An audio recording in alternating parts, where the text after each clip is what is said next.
Hey, guess what? Q4 is going to be amazing. Invest now or, never. Wait for another 4 years.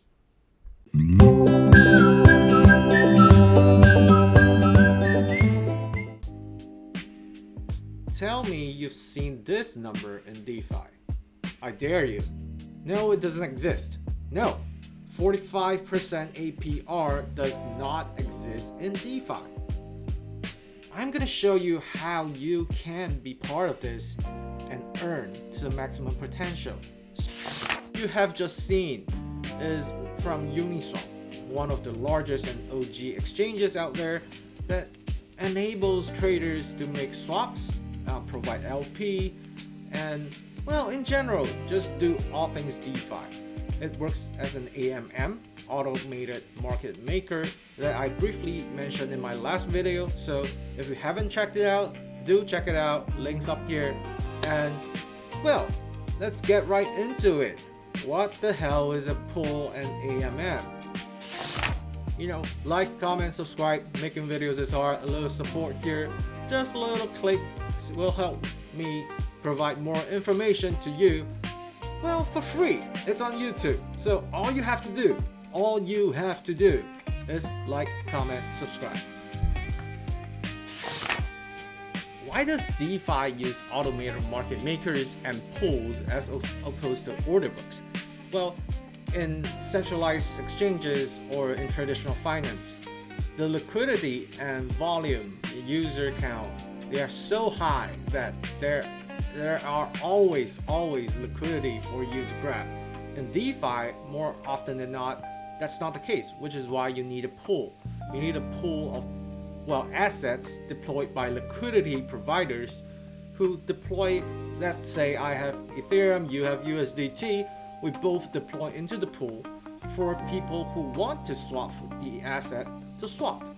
And the protocol and us, the liquidity providers, earn fees, transaction fees, when every trade, every swap is made. That's the essence of it. And it's more efficient because, say I want to get into a trade now, and without the pool, what you can do is have limit orders, but you have to wait, because if there isn't enough liquidity or people actively swapping or making offers, then you don't get the transaction. You're missing out on time and potential price changes. Just to show you how it really works, liquidity providers inject Ethereum and USDT into the pool using the same example we just talked about. And traders or swappers, they actively trade. They inject inject ETH, take out USDT, or they inject USDT and take out ETH. Liquidity providers provide their assets in the pool, and more often than not, you just earn fees, so it stays there for a long time. These are two parties essentially performing the same thing. They are interacting with the pool, but one's a long-term investment, the other is betting on price changes or hedging, arbitrage, whatever their intentions are. And this forms an exchange rate and trading fees as an LP. And of course, traders and swappers, you take note of that trading fees. This is effectively what the LPs earn for every swap that happens. And the way it functions, there is always a formula, mathematical formula behind the pool that I'm not going to dive into because it's going to make everything way too complex. This is a beginner video, and if you want more advanced courses, hey, feel free to let me know in the comments. I'll be more than happy to provide guidance, share some links, or even potentially in the future make some videos about it. Okay, number 3, LPs are your counterparties if you are someone who swaps for tokens. In traditional markets, like I said, order books, You earn fees from bid-ask spreads, which means you're both selling and buying at the same time. You sell a higher price, you buy at a lower price.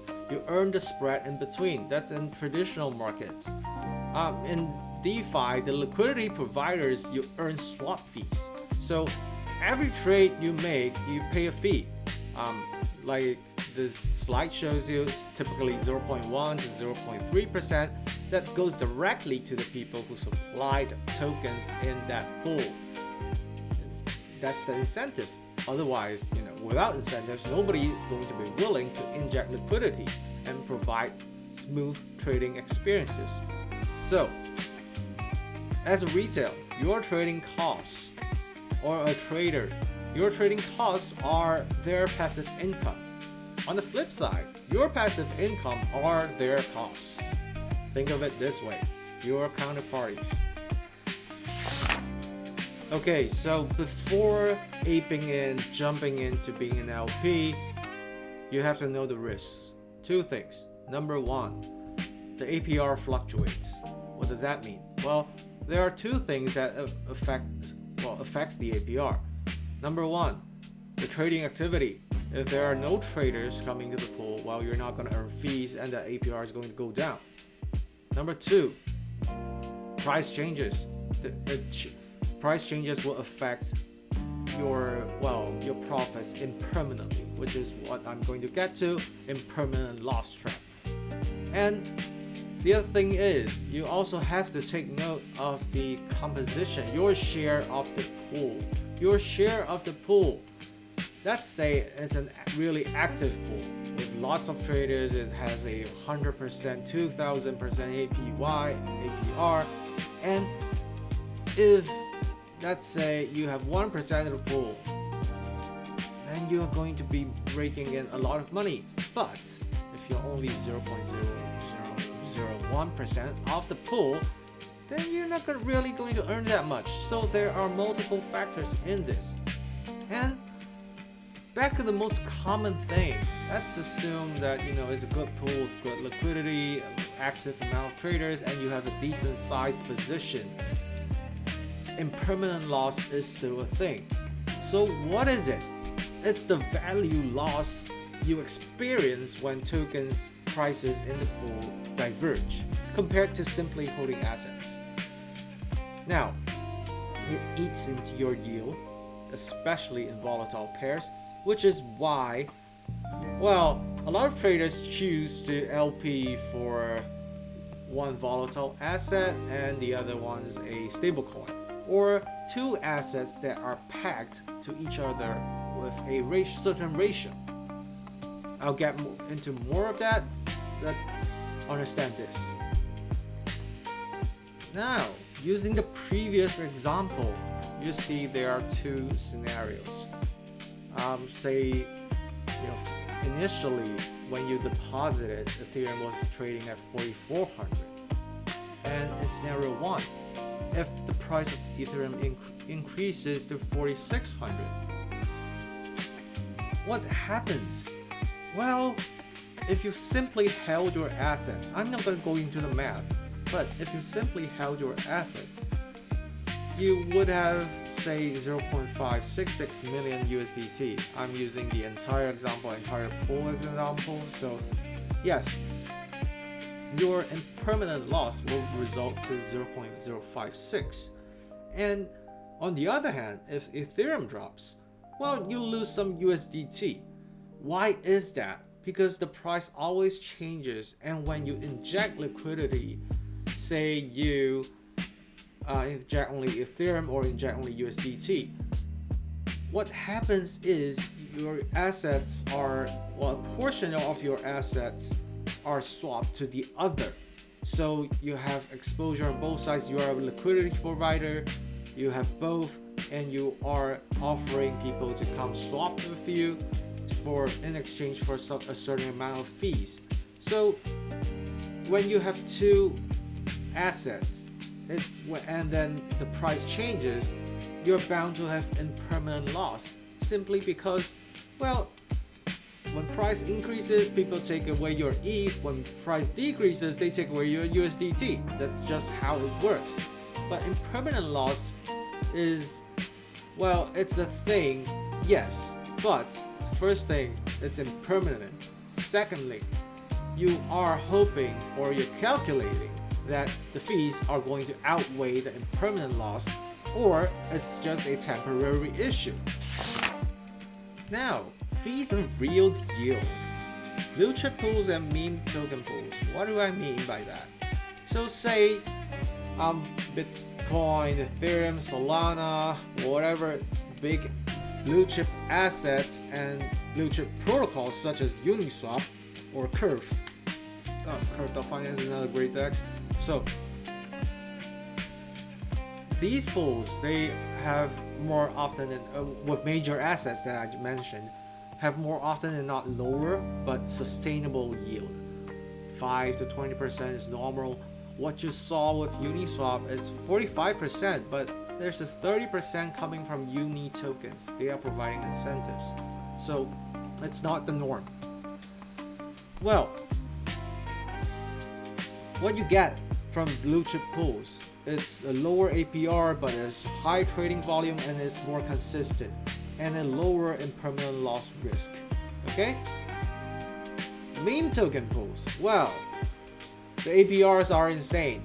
I have personally tried pools that have a 20,000% APR. Well, I believe it can go even higher. But it's really, really temporary. Simply because memes don't live long. The only memes, there are millions of memes in crypto space. But the memes that actually survive, I can count them with, I don't know, 10 fingers.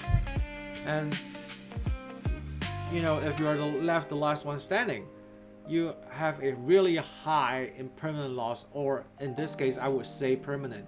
If a token actually rug pulls, which means, well, the issuer takes away all the liquidity, they stop managing or advertising for that meme token, you're going to be left with a lot of worthless tokens. So it's hype based, it's often not sustainable, and there's a high risk versus reward ratio. You have to know what you're doing, so I do not advertise, or, well, I do not recommend that you provide LP for meme token pools. Number 6, DEX safety checks. So I have to, in every single video, whatever I introduce, I will talk about the risks and safety checks. Bear with me, it's so important. I have to get your fundamentals right. Audits. Well, if you are going to be using a new protocol or new DEX, audits are so important. Well, more often than not, a solid protocol who is really heavy on the security side, they have, well, more often than not 3 audits by different audit firms, and they have on-chain monitoring such as Hypernative. So you have to be really safe when you choose your DEXs. Well, in any smart contract or DeFi protocol in general, you have to be safe. But if this is too deep for you, let me just show you something else. The beauty of DeFi Llama. Okay, come to DEXs after you get into DeFi Llama. So, what do you see here? Well, you have Uniswap that I just mentioned. You have PancakeSwap, Natura, Fluid, Aerodrome, Pump, which is, well, for meme coins, Radium, all memes and Solana based stuff. These and Curve Finance that I mentioned earlier. Well, what I would recommend is for you to go with these established protocols, Uniswap and Curve. PancakeSwap, it's more BSC focused, which is Binance or Binance Smart Chain, BNB chain, and Fluid, Aerodrome. I will not go into details because they are simply more complex than providing liquidity. There are a lot of features, great protocols, but as beginners, if you're watching this video as a beginner, I do not recommend you get into it because you do not understand the details. I'll make more videos about them in the future, But for now, if you want to provide liquidity, if you want to provide earn passive income, you go with Uniswap or Curve. That's it. As a completely new beginner, you go with these two, which are safe. Number 7, and our final secret: you start small and you scale smart. If you haven't used this protocol before and it's not trusted, especially, you have to make a test. If it's trusted, but you're a new DeFi user, you want to understand how it really works. So take maybe 1%. If you have $10,000, use $100 and make a test swap or LP position, so you understand the gas, the slippage, the entire execution, and how much fees you start seeing fees come in. If you're an LP, watch it come in and see if you like it and how you want to scale. You should start small always. And well, you could go with BTC USDT or ETH USDT, whatever. The major assets I said, what I wrote here is stable to stable pools, because it doesn't require management. If you're risk adverse, you don't have that big of a risk appetite, start with USDT or USDC. The fees are going to be, minimal. But the thing is, you're still going to be making money passively, more than what you get at your bank.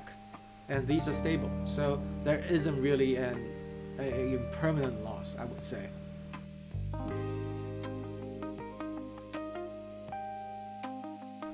That's it for this video. Wow, we are getting there. We're finally at AMMs. And if you're ready to level up your DEX trading, or if you're not, take a look at these. Well, it's 24/7. Passive income 24/7. There is no KYC required. You don't have to register. You don't have to have your credit checks, bank checks. You don't have to go to the bank. You don't have to fill up any forms. You don't have to do any of that. And DeFi is only growing. Wall Street, the banks, BlackRock, Fidelity, Franklin Templeton is coming in. They are building their own chains, building their own tokens, RWA support, and even many ETFs are being launched. Bitcoin ETFs, Ethereum ETFs, they're looking into Solana right now. So DeFi, with Wall Street coming in, there will be more yield and yield opportunities on chain. You do not want to miss out. Join DeFi today. Or if this is not your thing, I will introduce more stuff. So subscribe.